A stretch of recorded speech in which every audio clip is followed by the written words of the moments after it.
could no longer even look at my teammates. We simply wanted these eerie remarks from with her most recent shocking interview.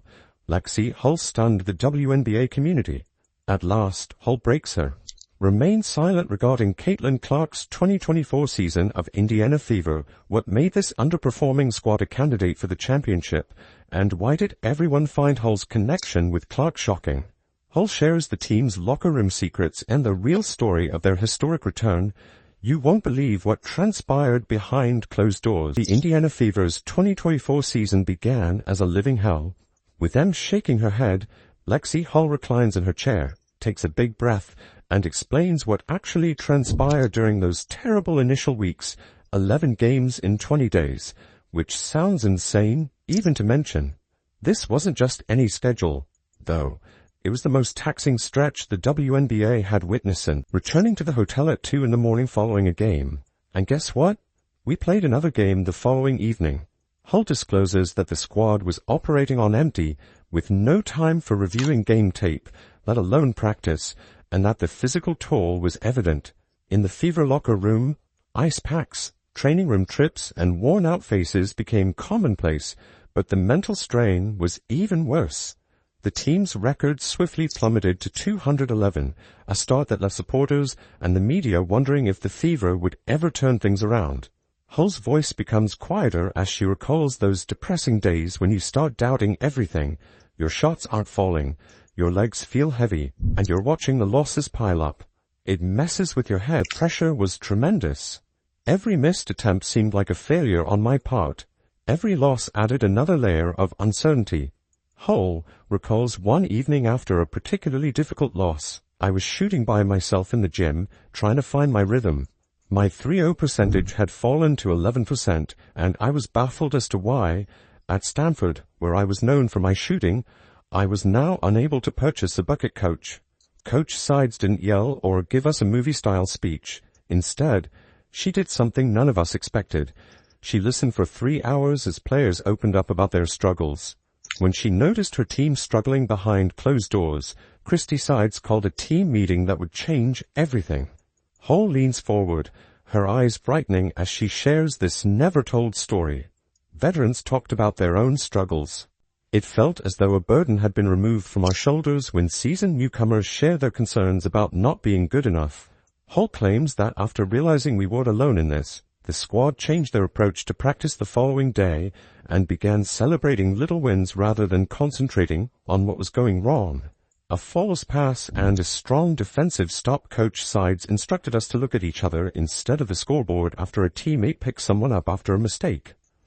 When did you know that it was finally going to click for you? I mean, yeah, you hit 4 threes early on in the year, or May 25th against Las Vegas. You know, there were signs early on you were finding that this before you even were starting.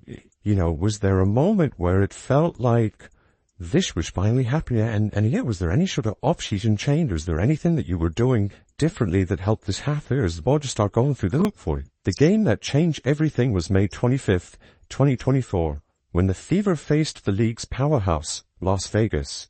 No one gave them a chance, and he wasn't even supposed to play many minutes, but then something magical happened. The first 3 minutes went in, and, to be honest, it felt different. Hull mimics her shooting motion, then one swishes, then one net, and by the fourth one, the crowd was going crazy. Hull had discovered her rhythm and, more significantly, her self-assurance. One of the most incredible comebacks in WNBA history ensued, as evidenced by Hull's shooting percentages, which went from a pitiful 11% to an incredible 47.1% from three-point range. Coach says that when she gave me more playing time, everything clicked, and in games where she played more than 30 minutes, Hull shot an almost unbelievable 66.7% from beyond the arc. I think for me we have some incredible playmakers on our team, and incredible people that can get you the ball when you're open and create advantages. And so, me being one of those people that I'm spacing the floor and I need to knock down those shots. Not only, holding myself accountable to do that as my role and hit those open looks, but also be able to stand up for my teammates and say, thank you. You're doing the work, you're doing the hard work, and I'll be here and I'll knock it down when I need to. So, however, the figures only partially depict the story. The full revelation of their secret weapon shows how the genuine shift occurred in practice. We were in the gym during midnight sessions after games when most teams were asleep. Coaches would roll out the balls and say, "Show me you won it."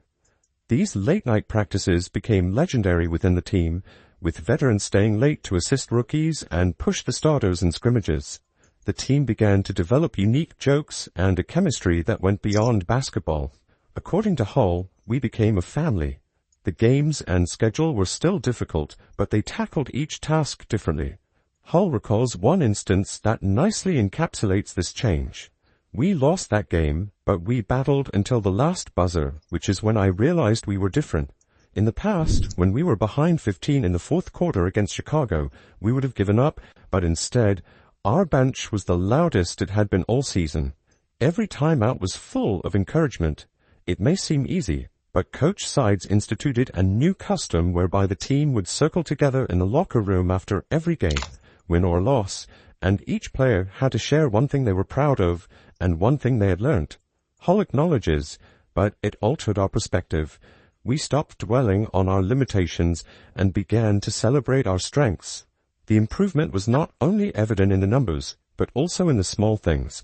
As Hull noticed her teammates' confidence increasing, passes becoming sharper, defense becoming tighter, and bench energy becoming electric, we came to believe that no opponent was unbeatable and no deficit was too great, and their practice intensity reached new heights.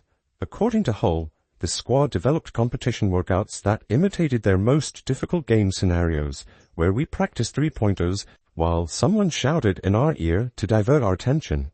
Before making free throws, the coach would have us run sprints to mimic late-game exhaustion, and the media began to notice the difference. Headlines shifted from doubting the team's future to lauding their tenacity, but within the locker room, they desired more than mere progress. Hull's own journey reflected the team's metamorphosis. Those early setbacks taught me an important lesson. Success isn't about never falling, but rather about how you get back up after a setback. Her shooting routine became almost religious. 500 shots before practice, 500 after she watched footage of her successful games and noted every detail of her form. When shots fell, the team's chemistry strengthened off the court as well, and they began hosting community service events, movie nights, and team dinners. Hull says that when you're fighting with people you truly care about, it hits differently. Looking back at those first 20 days, Hull sees them differently now. But that harsh schedule, the guys stopped viewing themselves as underdogs and began carrying themselves like competitors. Every practice turned into a chance to prove themselves, and every game became a time to demonstrate their development. The change was not just about basketball abilities, though. Hull's voice is filled with pride as she talks about how they've progressed from barely being able to look at each other after losses to becoming one of the league's closest teams. The best part is that we're just getting started.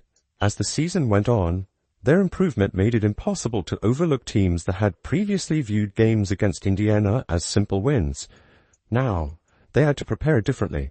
The Fever weren't just competing, they were winning, and they were doing it their way.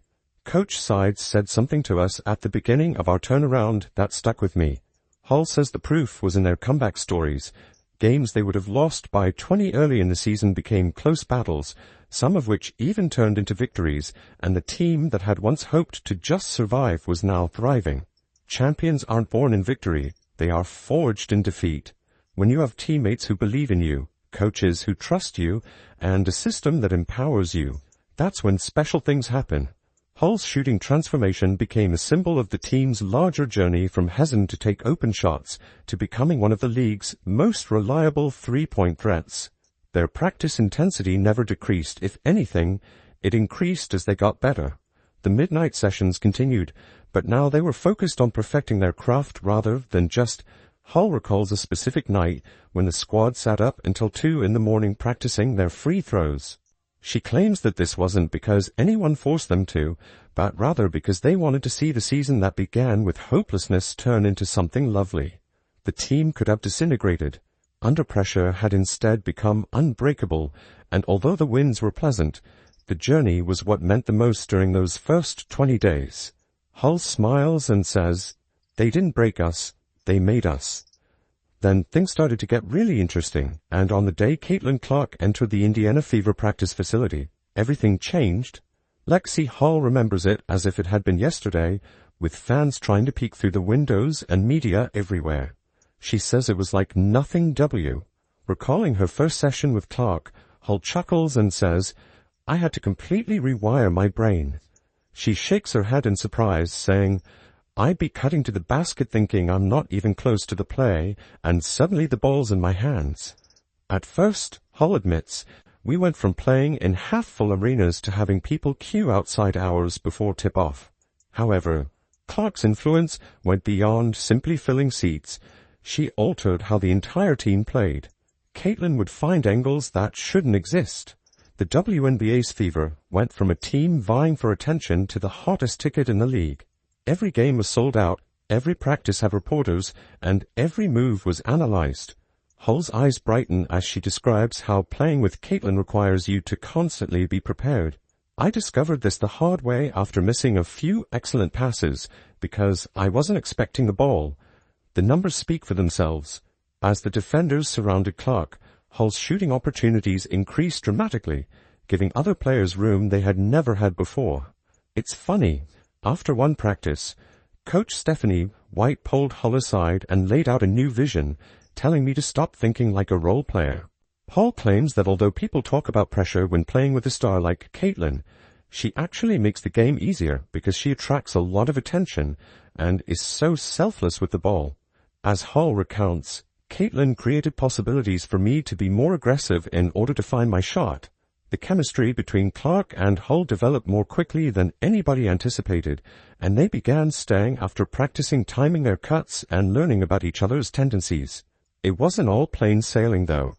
Caitlin would assure me that if you get to this location, I'll always locate you.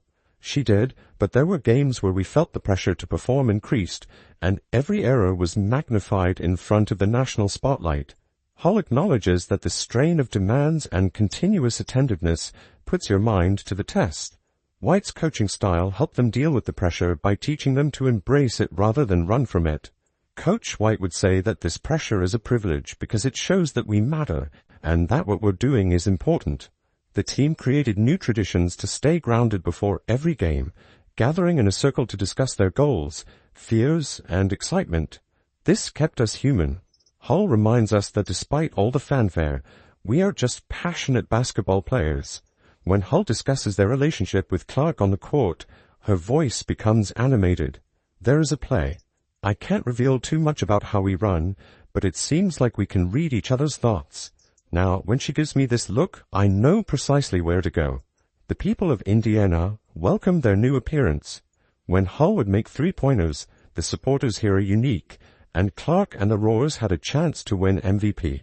Hall claims that they have supported us during difficult times and are now a true sixth player for us as we look to 2025. Hall's voice has a quiet confidence that says, "We're not just happy to be here anymore. We believe we can win it all." She pauses, carefully choosing her next words. Playing with Caitlin and learning from Coach White has shown us what is possible, but more importantly, it has shown us who we can become. The team's goals have changed, and now they want multiple championships. That's what great players do to a team.